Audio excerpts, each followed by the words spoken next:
అందరికీ నమస్తే అండి. నేను మీ దేవరకొండ ఉమా. వృశ్చిక రాశి వాళ్ళు ఎవరు ఈ వీడియో చూస్తున్నా తప్పకుండా శ్రద్ధగా వినండి.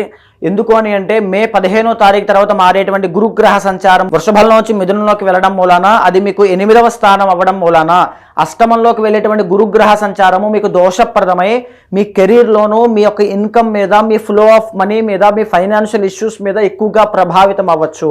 అంటే మీ కెరీర్ విషయంలో మీరు ఆ షిఫ్ట్ అవుదాము జాబ్ అనేటువంటిది, ఈ జాబ్ మానేసి వేరే బిజినెస్ చేద్దాం అనేటువంటిది, కొత్త బిజినెస్ స్టార్ట్అప్ చేద్దాం అనేటువంటిది, స్టాక్ మార్కెట్లో ఇన్వెస్ట్ చేద్దాం అనేటువంటిది, ఇలాంటి రిస్క్తో కూడినటువంటి ఏది కూడా మీరు ఈ టైంలో తీసుకోవడం మంచిది కాదు. సేఫ్ గేమ్ ఆడండి. మే 15 దగ్గర నుంచి అక్టోబర్ దాకా చాలా జాగ్రత్తగా ఉండండి. ఎస్పెషల్లీ జాబ్ చేస్తున్న వాళ్ళు, లేకపోతే ఫైనాన్షియల్ ఇబ్బందులు ఆల్రెడీ ఉన్నాయనుకునే వాళ్ళు, ఏదో చిన్న చితగా అప్పు చేద్దామనేటువంటి ఆలోచన ఉన్న వాళ్ళు ఆలోచన మానుకోండి. అప్పు ఇవ్వద్దు, అప్పు తీసుకోవద్దు. మే 15 దగ్గర నుంచి అక్టోబర్ దాకా గురుబలం పెరగడం కోసం గురుడికి సంబంధించిన పూజలు చేయండి. పర్సనల్ చార్ట్ చూసుకోండి. పర్సనల్ చార్ట్లో జాతకం బాగుంది అంటే ఈజీగా ఈ యొక్క దోషాన్ని ఓవర్కమ్ చేస్తారు. ఒకవేళ అక్కడ కనుక దోషం ఉన్నట్లయితే ఖచ్చితంగా కెరీర్లో ఇబ్బంది వచ్చేటువంటి అవకాశం ఉంటుంది.